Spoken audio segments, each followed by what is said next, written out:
Hai Sobat Graha, kembali lagi di Ngode Graha, ngobrol dengan Graha Husada Jepara. Dan kali ini saya kedatangan narasumber yang spesial banget yang akan membahas tentang fakta dan mitos kehamilan. Di sini sudah hadir Dr.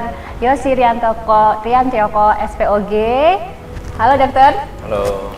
Apa kabar siang ini? Baik. Oke, nah ini dokter yang akan ditunggu-tunggu para bumil semua karena ini salah satu dokter favoritnya bumil nih. Oke dokter, sebelumnya kita kenalan dulu bagi Sobat Graha yang mungkin belum kenal. Silahkan dokter.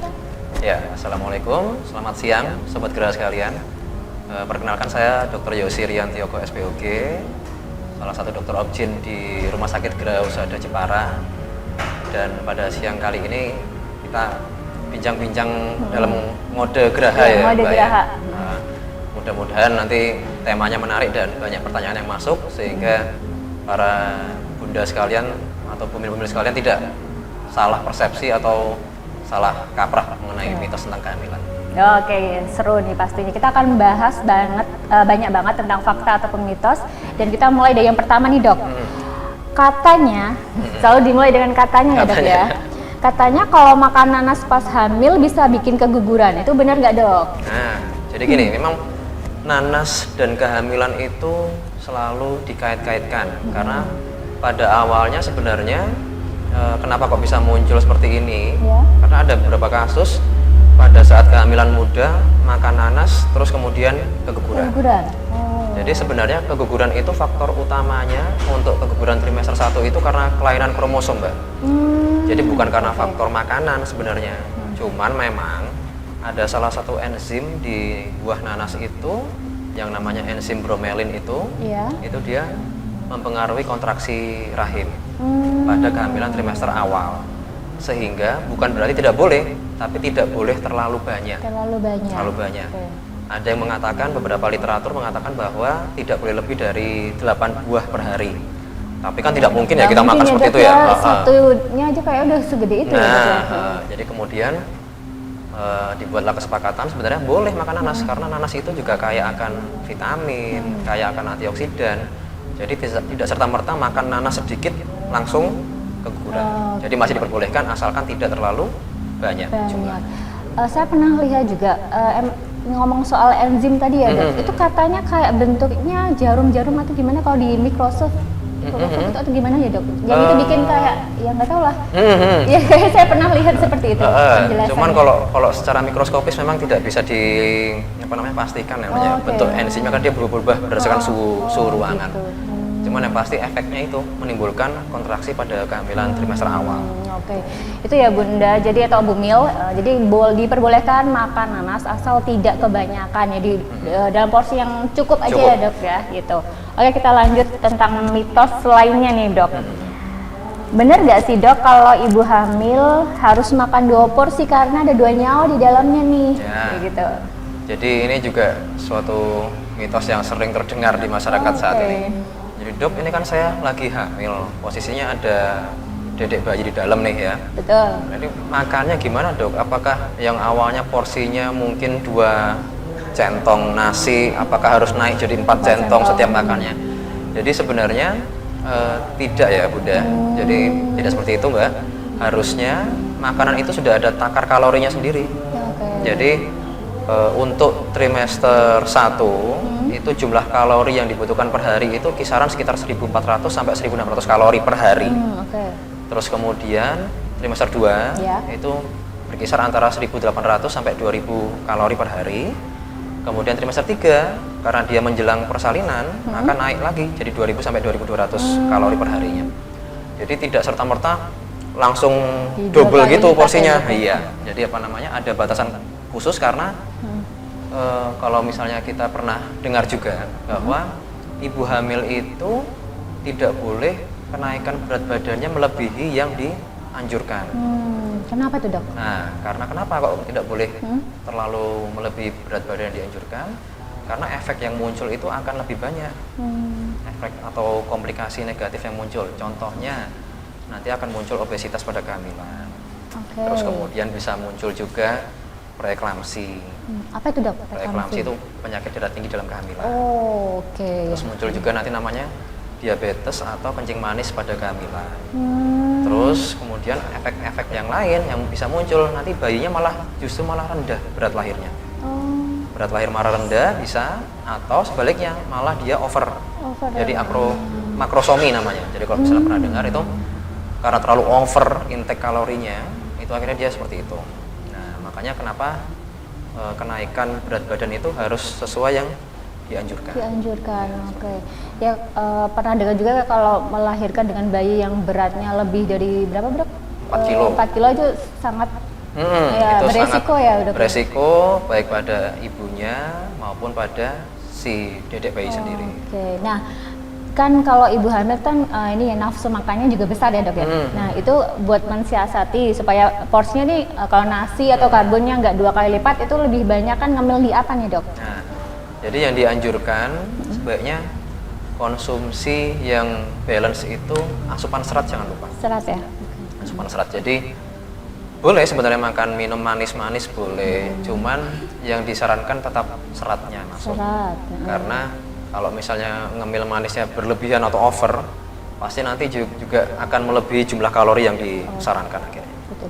Berarti kayak ngemil di buah, sayur, semacam itu ya dok ya. Terus kemudian sekarang kan banyak cemilan atau snack yang high fibers atau yang tinggi serat, itu boleh. Benar. Oh gitu ya Bu Mil ya, itu tipsnya untuk ngemil sehat. Oke. Lanjut lagi nih dok. Nah ini banyak yang suka nih. Apa benar minum kopi saat hamil bisa bikin bayi lahir dengan berat badan rendah? Ya. Nah, salah satu penggemar kopi nih dok. Jadi ini karena kita siang ini juga kebetulan juga di coffee shop ya. Jadi Iya. memang apa namanya, ada yang bilang, dok kalau minum kopi itu boleh nggak sih dok untuk hamil? Iya. Jadi menurut literatur internasional, jadi kopi itu boleh asalkan dia tidak lebih dari 1,5 cup per hari. 1,5 cup per 1,5 hari. cup per hari. Nah, terus kemudian dok, apakah apa namanya boleh lebih? Nah, kalau pertanyaannya boleh lebih, sebenarnya boleh tetapi tidak dianjurkan. Karena tadi itu dia efeknya minum kopi terlalu banyak ternyata setelah diteliti itu pertama bisa menyebabkan keguguran Oh, bisa juga trimester dok? awal. Terus kemudian kedua bisa mengakibatkan persalinan prematur. Terus ketiga bisa mengakibatkan bayi berat lahir rendah, atau kalau di istilah medisnya IUGR. Jadi IUGR itu intrauterine growth restriction, itu dia tumbuh kembang janin saat di dalam rahim dia terhambat. Nah itu jadi salah satu efek yang ditimbulkan karena asupan kafein dari kopi terlalu banyak. Oh, berarti tadi kalau saya tanya, apa benar minum kopi saat hamil bisa bikin bayi lahir dengan berat badan rendah? Berarti itu kayak fakta juga ya dok? Fakta tapi kalau juga, kopinya kebanyakan? Jadi Oke. yang dianjurkan itu tidak lebih dari 1 gelas atau 1 cup kecil per hari. Oh. Tapi saya sendiri selalu menganjurkan sebaiknya kalau misalnya di trimester awal itu paling tidak seminggu ya, jangan setiap hari lah ya. Jadi apalagi masih banyak minuman-minuman lain yang lebih bermanfaat atau berkhasiat untuk kehamilan dibandingkan hanya segelas kopi saja. Cuman ya itu tidak boleh lebih dari 1 cup per hari. Jadi itu kan untuk warningnya di trimester pertama ya. Kalau udah itu apakah aman? Tetap sama, Tetap sama. Cuman yang ditimbulkan lebih terasa efeknya saat dia minum mulai trimester awal. Oke. Ini bermanfaat banget nih buat para pecinta kopi di rumah, terutama yang lagi ini ya program hamil atau lagi mengandung sekarang. Oke, kita lanjut ya dok. Apa benar kalau ibu hamil tuh nggak boleh minum obat sama sekali kalau lagi sakit? Mungkin biasa sakit gigi atau apa gitu. Yang saya banyak dengar kan sakit gigi terus nggak boleh minum obat, itu benar nggak dok? Jadi ada beberapa obat yang memang tidak dianjurkan diminum sembarangan, terutama ya pada saat kehamilan. Jadi obat-obatan seperti antibiotik, kemudian beberapa golongan anti nyeri atau obat demam itu sebaiknya tidak diminum secara bebas. Dalam artian harus tetap dikonsultasikan kepada dokter dulu. Karena efek yang ditimbulkan terutama untuk obat-obatan anti nyeri kemudian anti demam itu kalau diminum di trimester 3 itu yang kita khawatirkan bisa timbul gangguan jantung pada bayi baru lahir. Jadi Makanya sebisa mungkin buat para bumil sekalian, para bunda sekalian yang sedang hamil, kemudian ada masalah kayak demam, entah batuk pilek atau bagaimana tidak kunjung membaik gitu, sebaiknya memang konsultasi terlebih dahulu. Konsultasi terlebih dahulu, kira-kira obat yang dikonsumsi ini aman atau tidak. Jadi intinya tetap dikonsultasikan ke dokter ya Bunda atau Bumil untuk ketika mungkin ada keluhan-keluhan yang dirasakan ketika sedang mengalami kehamilan, terus ada mungkin flu, sakit gigi ataupun lainnya, tetap dikonsultasikan ke dokter. Oke, kita lanjut nih. Dok, ada titipan juga nih dari bumil-bumil yang di luar sana. Benar nggak sih dok, kalau sering mual di pagi hari tandanya anaknya laki-laki? Ya ini apa namanya? Mitosnya lucu juga mitos ya. Ini sebenarnya mitos terutama mungkin buat buat ibu-ibu hamil yang di apa namanya, yang saya di Jawa ya sepertinya ya. Betul. Misalnya pagi-pagi mual muntah itu nanti anaknya laki-laki gitu ya. Jadi sebenarnya mual muntah dan kaitannya dengan jenis kelamin itu tidak ada hubungan sama sekali. Jadi mual muntah itu memang umum dirasakan pada kehamilan terutama trimester awal. Oke, betul. Dan mual itu tidak hanya muncul di pagi hari ya Mbak ya. Jadi kadang-kadang ada yang pernah juga konsultasi, dok saya kok mualnya baru muncul siang atau sore nih. Nah ternyata mual itu tidak selalu di pagi hari, bisa muncul siang, sore, bahkan kadang-kadang malam menjelang tidur pun bisa muncul mual. Dan itu semua diakibatkan oleh adanya fluktuasi atau kenaikan dari hormon kehamilannya. Nah, jadi tidak ada kaitan sama jenis kelaminnya. Kalau jenis kelamin sendiri sebenarnya saat embrio terbentuk itu sudah ada apa namanya, pembelahan sel laki-laki atau perempuan. Wah, gitu ya. Bumil di rumah, jadi nggak ada hubungannya mual atau kalau kita sebutnya morning sickness ya sih dok. Nah itu dengan jenis kelamin baby. Oke. Nah, kita akan lanjut lagi dengan fakta atau mitos yang kita bahas lebih dalam lagi dengan Dr. Yosi. Kita akan balik lagi setelah iklan berikut ini. Hai Sobat Graha, balik lagi di Ngode Graha, ngobrol dengan Graha Husada Jepara bersama dengan Dr. Yosi, SPOG. Kita lanjut ya untuk bicarain soal fakta atau mitos tentang kehamilan. Ini lebih makin seru nih dok. Katanya kalau ibu hamil minum air dingin bayinya bisa gede, itu beneran nggak sih dok? Atau itu mitos aja? Jadi air dingin kaitannya dengan bayi besar ya, atau tadi yang makrosomi itu ya. Jadi kalau air dinginnya hanya air putih, suhunya dingin, itu nggak membuat bayinya jadi besar. Tapi sebaliknya, kalau air dingin yang dimaksud itu apa namanya, kayak es teh, es campur, es teler yang manis-manis itu, otomatis karena dia kalorinya besar, ya naik akhirnya beratnya. Tapi kalau misalnya hanya sekedar air putih dingin, nggak ada pengaruh ke bayi besar. Jadi silakan mau apa namanya, misalnya apalagi Jepara lagi panas seperti ini ya siang-siang ya. Benar. Jadi misalnya mau minum dingin-dingin pada waktu siang hari ya nggak apa-apa selama air putih dingin aja. Jadi faktor dinginnya nggak mempengaruhi apapun dok. Oh gitu ya. Jadi Bumil nggak apa-apa nih minum air putih dingin aja, jangan ditambahin yang ini ya dok ya, yang berwarna-warna ya. Oke tuh. Terus lagi dok, soal ini, kadang kan Bumil emang sebelum kehamilan kan udah terbiasa olahraga nih, seperti lari mungkin ya. Nah, ketika hamil itu ada mitos nih kalau kita olahraga nanti bikin bayinya stres dok. Gimana tuh dok? Nah, ini juga suatu anggapan yang keliru ya mbak ya. Jadi sebenarnya malah olahraga pada kehamilan itu malah mengurangi stres. Jadi bukan malah membuat stres pada ibu maupun pada janinnya. Jadi sebaiknya untuk bumil sekalian, para bunda sekalian yang pada kehamilan tidak ada komplikasi, tidak ada faktor pemberat untuk tidak boleh olahraga, maka silakan olahraga. Ya? Jadi trimester 2 itu sudah dianjurkan untuk olahraga. Jadi tidak selalu harus mager ya berarti ya. Iya, karena ternyata olahraga itu bagus untuk menjaga mood, kemudian untuk nantinya juga persiapan saat proses persalinan. Oke. Nah yang tadi dok, kalau emang sukanya lari kenceng nih dok, adakah tips and trick untuk bumil yang sedang sedang hamil tapi hobinya lari nih. Hobinya lari. Jadi lari pada kehamilan itu boleh-boleh saja, asalkan mungkin jarak larinya tidak seperti saat sebelum kehamilan. Kemudian yang faktor paling penting di sini, jangan terlalu capek. Jadi tahu batasan diri. Kalau sudah lari mungkin 1 kilo 2 kilo kok sudah terasa ngap ya nafasnya ya, atau terasa tersengal-sengal gitu, ya sudah, mending istirahat. Jadi tidak usah dipaksakan harus sampai jarak sekian. Apalagi sekarang ya, Dok, ya? Sekarang kan musimnya ini ya, saling adu pace ya. Jadi betul. pace-nya berapa? Kan bisa di-upload. Jadi pace-nya berapa? Jadi tidak perlu seperti itu. Yang penting olahraganya rutin, terukur dan tahu batasan diri. Jadi aman buat bumil dan juga janinnya ya, Dok ya.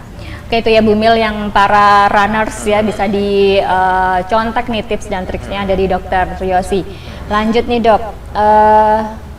Benar nggak sih, Dok, bumil nggak boleh pakai parfum karena bisa berpengaruh perkembangan janin? Itu gimana, Dok?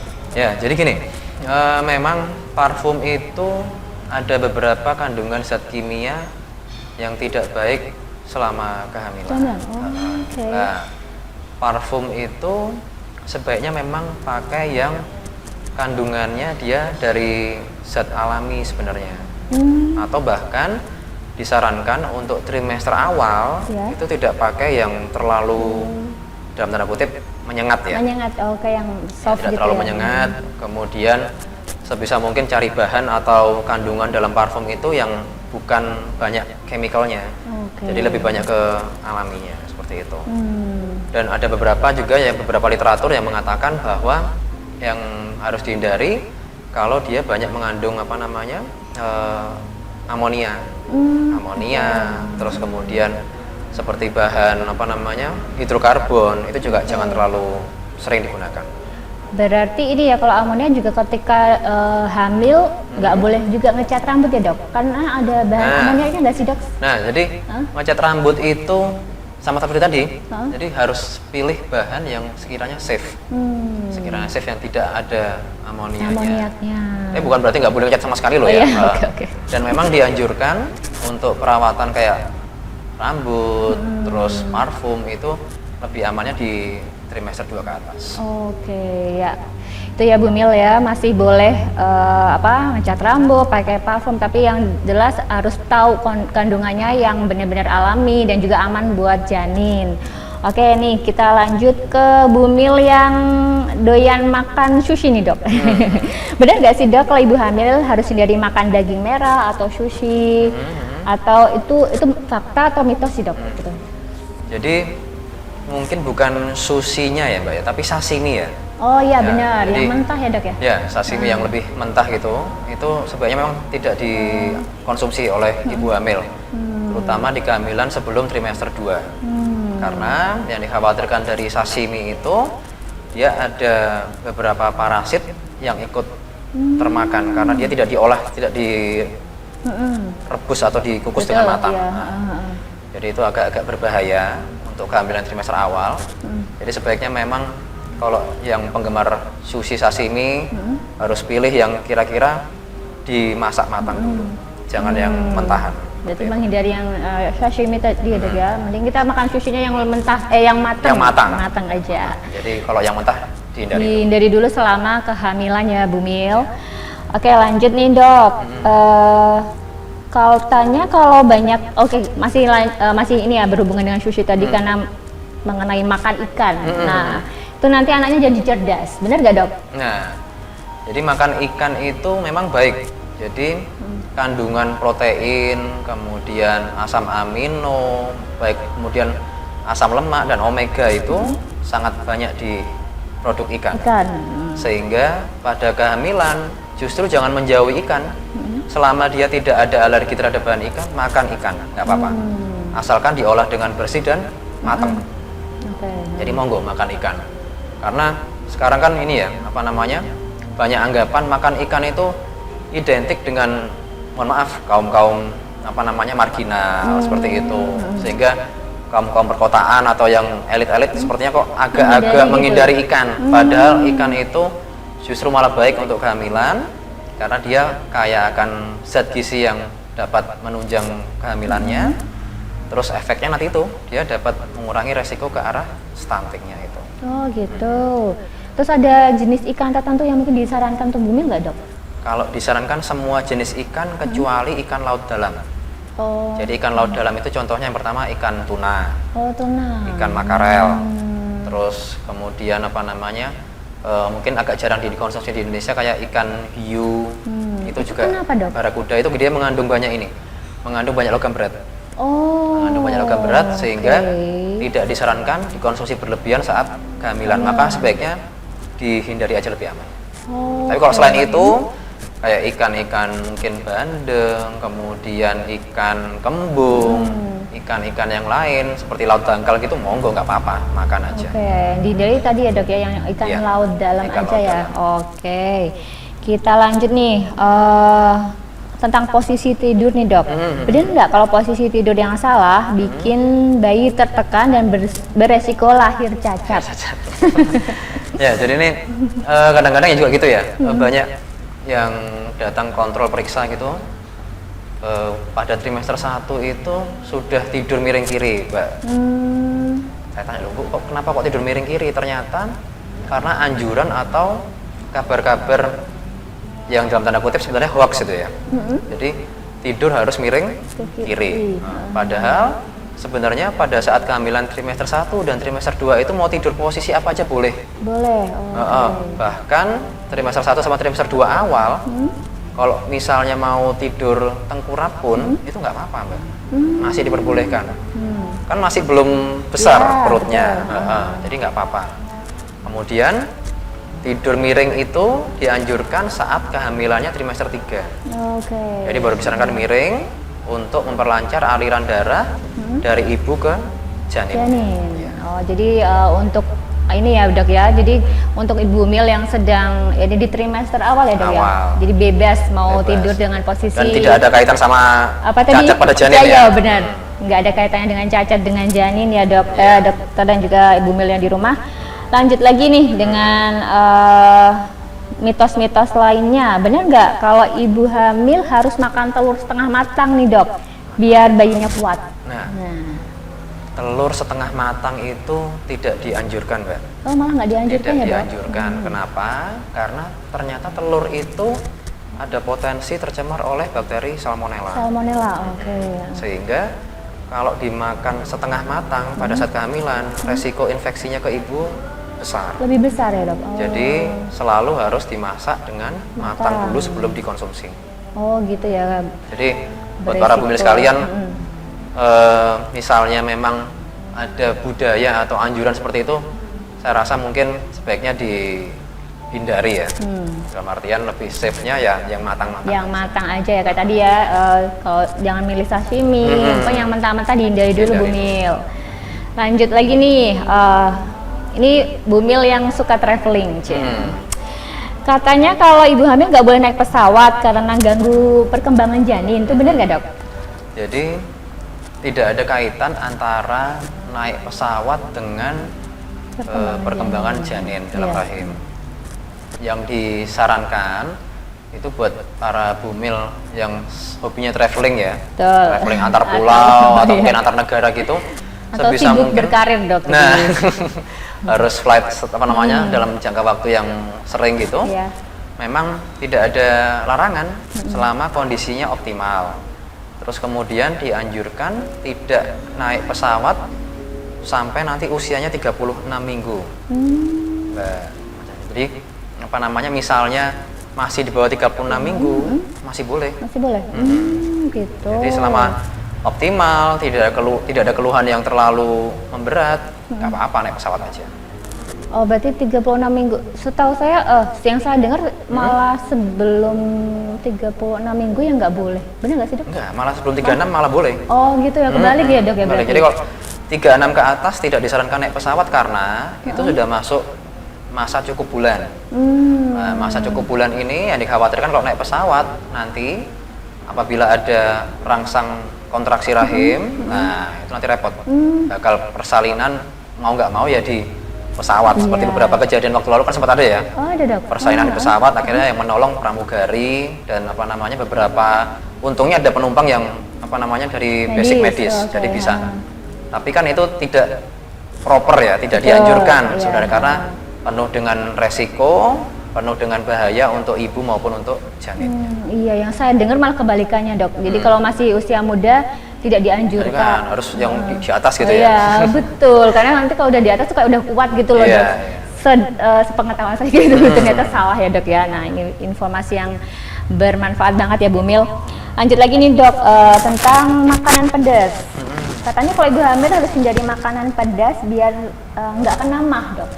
Ada berhubungannya nggak? Ya, jadi kalau ini sebenarnya fakta berarti ya. Fakta ya? Oke. Fakta. Jadi makanan pedas itu terutama pada ibu hamil trimester 1 dan trimester 2 awal memang sebaiknya tidak dikonsumsi secara berlebihan. Karena peningkatan asam lambungnya berpotensi untuk menimbulkan keluhan kayak sakit mah tadi. GERD itu bisa, Dok? Nah, seperti itu. Kemudian yang kita khawatirkan juga pada kehamilan, kalau misalnya terlalu sering makan makanan pedas, nanti bukan ke kehamilan, bukan ke janinnya, tapi ke ibunya. Takutnya nanti dia diare. Oh, gitu. Oh, Dia diare. Nah, karena diare dehidrasi, otomatis nanti kondisi kehamilan dan apa namanya perkembangan janinnya jadi terganggu. Oh, gitu. Karena ya. asupan nutrisinya kan tidak bisa terserap secara baik. Nah, itu diare yang tadi ya, Dok, ya. diarenya. Jadi bukan faktor langsung ke kehamilan. janinnya atau kehamilannya. Wah, nih ilmunya banyak banget ya hari ini tentang fakta atau mitos yang tentang kehamilan dari Dokter Yosi. Kita akan balik lagi ke Ngode Graha dan kita akan bacain komen-komen dari Sobat Graha di rumah, tapi setelah iklan berikut ini. I was down, but now I'm up. Yeah, it's all God. This ain't no love. Yeah, I used to be stuck in that mud. Yeah, yeah, I was down, but now I'm up. I was down, but now I'm up like my name Lazarus. No Satan.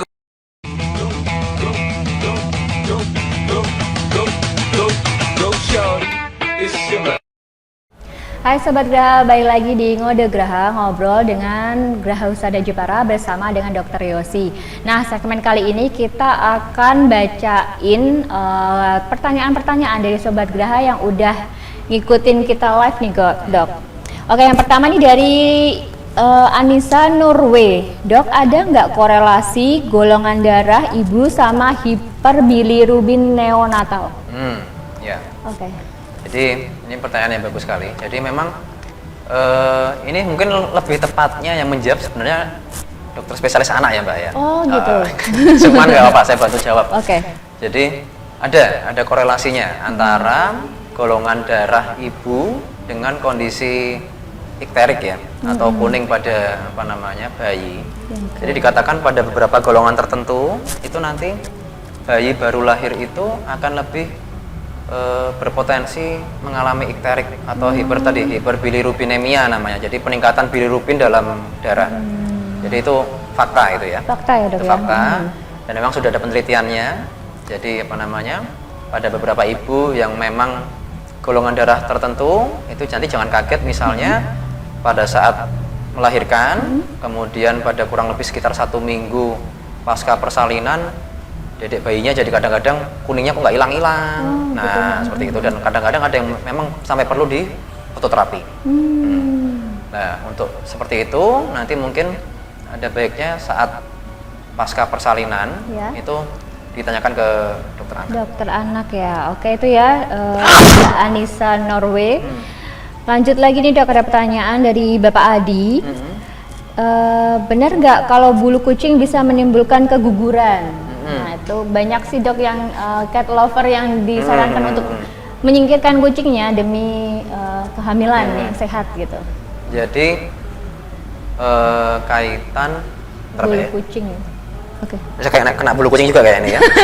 Mana di kucingnya? Jadi gini, kaitan bulu kucing dengan keguguran ya. Iya betul. Jadi sebenarnya kucing itu kaitannya dengan toksoplasma atau Betul. infeksi tokso. Nah, apakah harus serta-merta disingkirkan untuk para bunda atau mungkin para ayah sekalian yang ada kucing di rumah?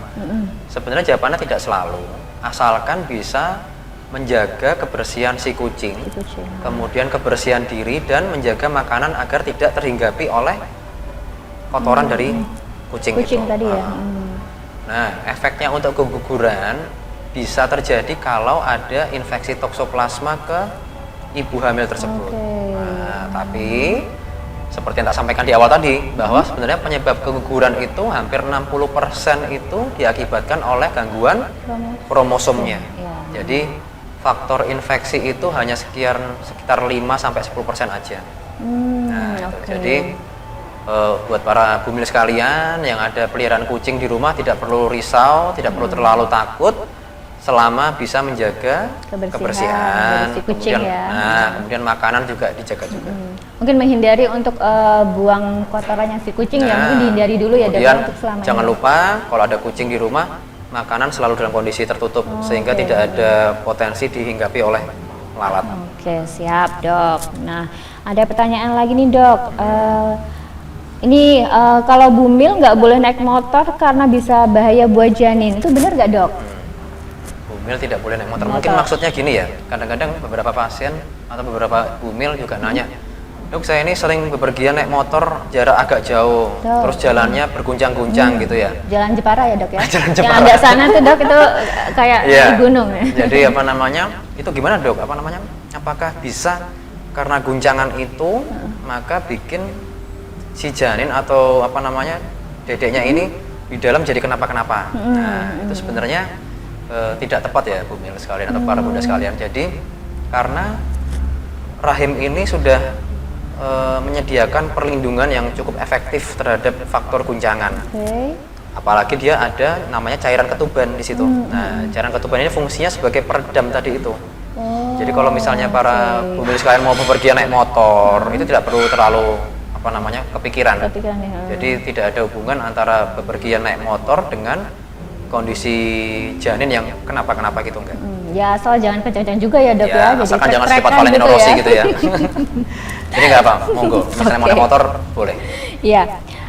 Ada lagi nih dok, benar nggak kalau minum air kelapa hijau di trimester terakhir bikin bayi lahir dengan kulit yang bersih? Nah, ini jadi mungkin karena banyak beberapa kehamilan minum apa namanya kelapa hijau ya terutama. Pas lahir kulitnya jadi putih gitu ya. Putih bersih. Putih bersih. Berkilau. Glowing. Jadi pada saat hamil itu sebenarnya yang berpengaruh atau berperan erat terhadap kondisi fisik dari apa namanya dedek bayinya itu faktor genetisnya. Jadi faktor genetisnya sehingga tidak ada kaitan langsung dengan konsumsi air kelapa hijau tadi ya. Jadi monggo misalnya mau minum air kelapa pun tidak dilarang, tetapi tidak berhubungan sama kondisi kulit yang putih atau yang bersih seperti itu. Iya, oke. Mungkin nanti bapaknya agak coklat terus tiba-tiba anaknya putih kan juga bingung ya dok ya. Oke, lanjut lagi nih dok, ada pertanyaan dari Indria. Dok, aku -5 ada silinder juga. Lahiran SC, apa bisa normal dok? Nah, ya berarti ini masih agak-agak kontroversi sebenarnya pertanyaannya ya. Dalam artian gini, untuk ibu atau para bunda sekalian yang sedang hamil kemudian ada minus atau miopi itu, betul. Sebenarnya yang disarankan untuk dilakukan operasi seksio sesarea itu kalau minusnya dekat-dekat 6 mbak. 5, 6 atau bahkan ke atas itu, itu dianjurkan untuk persalinan secara sesar. Jadi kaitannya sama ini, kekhawatiran pada saat persalinan dia ada mengejan itu, maka retinanya ada gangguan, sehingga pasca persalinan nanti khawatirnya itu ada gangguan penglihatan lanjutan. Nah, makanya kenapa para ibu hamil sekalian yang minusnya tinggi 5, 6 atau bahkan lebih ke atas itu memang disarankan untuk persalinan secara seksio sesarea atau SC.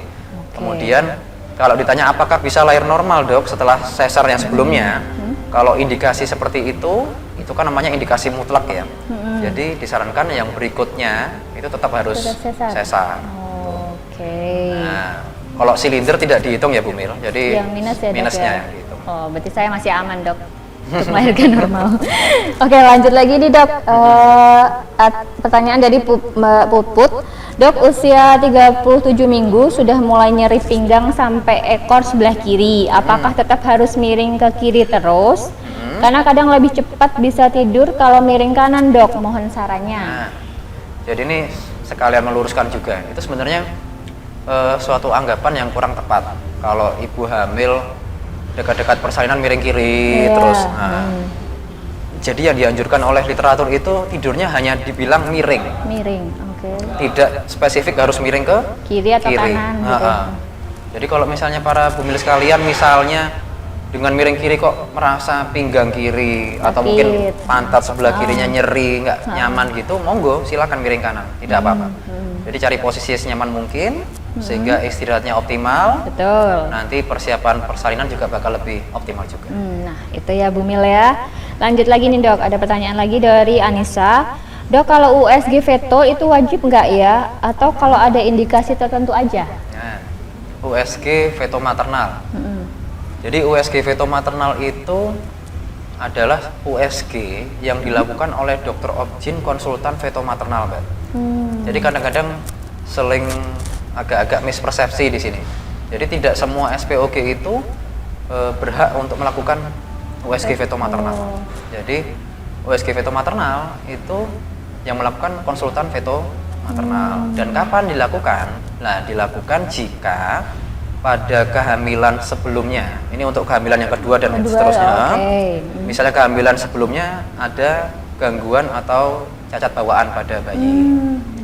Terus kemudian apabila ada saudara terdekat yang juga memiliki penyakit bawaan, itu disarankan untuk melakukan USG veto maternal. Dan timingnya kapan, Dok? Ini kadang-kadang ditanyakan juga. Jadi waktu optimal untuk USG veto maternal itu ada 2 tahap. Yang pertama antara 11 sampai 16 minggu, sama yang kedua antara 20 sampai 24 minggu. Nah, kalau sudah makin besar usia kehamilannya itu tidak dianjurkan karena tidak terlalu signifikan ininya penilaiannya, sehingga bagi para bumil sekalian yang ingin veto maternal USG itu disarankan itu antara 2 range tadi itu. Oke, ya itu udah menjawab ya untuk siapa tadi, Anissa. Ini pertanyaan terakhir nih, Dok. Kalau di usia yang mendekati kelahiran, ada anggapan kalau dianjurkan berhubungan dengan suami istri itu benar apa enggak sih, Dok? Atau penjelasannya bagaimana? Ini pertanyaan dari Madam nih. Oh iya. Jadi sebenarnya untuk hubungan suami istri itu tidak hanya di akhir kehamilan ya, Mbak ya. Oh, tidak. Jadi maupun di awal-awal hamil, pertengahan hamil mau berhubungan monggo silakan. Tidak ada larangan untuk hubungan suami istri. Selama tidak ada kondisi yang dilarang. Dalam artian mungkin misalnya pada kehamilan trimester 1 ada perdarahan dari jalan lahir atau ada resiko persalinan prematur, itu tidak dianjurkan waktu trimester 1 dan 2 untuk melakukan hubungan suami istri. Tapi misalnya tidak ada faktor-faktor seperti itu, mulai dari awal hamil pun mau hubungan silakan, tidak apa-apa. Cuman ya tadi itu sebaiknya memang kalau yang sebelum masa-masa persalinan itu hubungan suami istrinya itu cairan laki-lakinya itu tidak keluar di dalam. Kenapa itu? Nah, kenapa? Karena ternyata cairan semen atau cairan pada pria yang dikeluarkan itu akan berpotensi menimbulkan kontraksi rahim. Oh, gitu. Nah, itu jadi harus perhatikan. Nah, ini kebalikan sama tadi pertanyaan tadi. Kalau misalnya menjelang persalinan apa boleh, Dok? Silakan, monggo. Dan malah disarankan keluarnya di dalam. Ya. Oh, karena untuk ini apa, Dok? Untuk merangsang kontraksinya. Merangsang kontraksi secara alami. Terus ada juga mitos yang bilang tuh, tak lanjutkan aja ya ini ya. Boleh. Jadi ada bilang mitos kalau nanti misalnya keluar di dalam waktu menjelang persalinan nanti Dok, kulit bayinya jadi putih-putih. Nah, putih-putih kotor semua. Nah, itu sebenarnya jadi itu sebenarnya kurang tepat. Jadi itu putih-putih pada kulit bayi itu karena ada zat yang namanya lanugo. Lanugo itu dia kayak semacam lemak-lemak tipis yang memang terbentuk saat kehamilan. Oh gitu. Jadi nggak ada pengaruh sama apa namanya cairan suami atau cairan bapaknya yang keluar di dalam. Oh gitu. Itu jadi mitos ya dok ya yang soal itu ya. Jadi diperbolehkan untuk berhubungan dan juga keluar di dalam juga nggak apa-apa Nggak ya dok apa-apa. ya, aman untuk di Menjelang persalinan. Ya, kehamilan menjelang persalinan. Ini seru banget karena kita ternyata banyak sekali pertanyaan dari Bumil. Dan ini waktunya kita berpisah nih dok. Sebentar, ada satu lagi nih. Kita nggak boleh bikin kecewa Bumil di rumah nih. Oke, nih yang terakhir deh. Janji dok, nih yang terakhir. Dok, kalau USG 4G atau 4 dimensi ya, maksimal sampai usia berapa bulan? Berapa minggu? Berapa minggu? Ya. Jadi USG 4D itu berbeda dengan USG tadi ya, yang feto maternal ya Mbak ya. Ya. Kalau USG feto maternal dia kan batas maksimal yang dianjurkan kan 24 minggu. Nah, kalau 4D kebalikan. Kalau 4D itu terutama untuk melihat kontur wajah itu disarankan di atas 24 minggu. Oh, oke. Nah, maksimalnya sampai kapan, Dok? Nah, maksimalnya itu sampai usia kehamilan menjelang 36 minggu. Menjelang 36 minggu. Dan optimalnya sebenarnya di bawah 34 minggu. Kenapa? Karena kalau sudah lebih dari 34 minggu, Ya. maka nanti kontur wajahnya agak susah terlihat karena bayi ini makin besar. Makin besar sehingga jarak atau space antara wajah dengan potongan dari USG-nya makin mepet sama rahim, sama plasenta. Jadi dikhawatirkan tidak optimal hasilnya. Jadi buat para bumil sekalian yang memang ingin USG 4D untuk melihat wajah, itu disarankan memang sebelum 34 minggu. Oke, itu ya bumil sekalian yang ada di rumah. Gini, mungkin banyak sekali yang ingin ditanyain, tapi kita kan waktunya terbatas nih dok. Jadi kita sarankan untuk yang bumil-bumil di rumah yang punya banyak pertanyaan, silahkan langsung ke Dokter Yosi, ya kan, di Senin sampai Jumat jam 4 sampai jam 6 sore ya itu ya. Dokter Yosi sudah ada di Rumah Sakit Graha Husada mulai jam praktek di jam 4 sore sampai jam 6 sore ya Bumil, tolong dicatat itu ya. Oke, terima kasih Sobat Graha di rumah sudah antusias banget ikut ngode Graha di siang hari ini karena temanya menarik banget nih Dokter Yosi. Jadi ini pertanyaannya juga banyak banget. Terima kasih ya Dokter Yosi atas ilmunya, pengetahuannya juga buat kita semua dan juga bumil-bumil di rumah. Dan kita akan kembali lagi dengan ngode Graha selanjutnya dengan tema dan juga narasumber yang berbeda. Oke, bye-bye.